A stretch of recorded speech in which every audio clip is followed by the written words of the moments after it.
નજર કરીએ તો અમદાવાદના મેમકો વિસ્તારમાં ચાલી રહેલ ગાંજાના ગેરકાયદેસર વેચાણ કરતા આરોપીઓ ઝડપાયા હતા।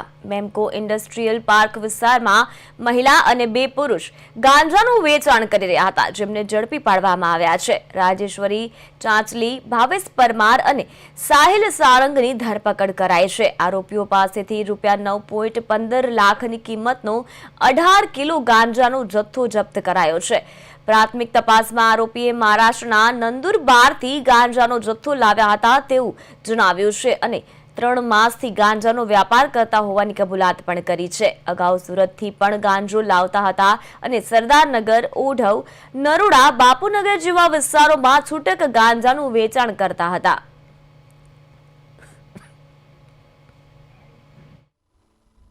ટીમને એક માહિતી મળેલ કે મેમકો ઇન્ડસ્ટ્રીયલ પાર્કની સામે આવેલ એક દુકાનની સામે એક મહિલા અને બે પુરુષો ગાંજાનું વેચાણ કરી રહેલ છે। જે માહિતી આધારે ત્યાં ટીમે રેડ કરતા એક મહિલા જેનું નામ રાજેશ્વરીબેન ચાચલી ઉર્ફે ધનાજી રાઠોડ, બીજા આરોપી ભાવેશ સન ઓફ સેવક પરમાર તેમજ સાહિલ ઉર્ફે સુરજ ગોરંગે નામના 3 માણસો મળી આવેલ, જે પૈકી 2 માણસો ત્યાં કુબેરનગરમાં રહે છે અને એક ઠક્કરનગર રહે છે।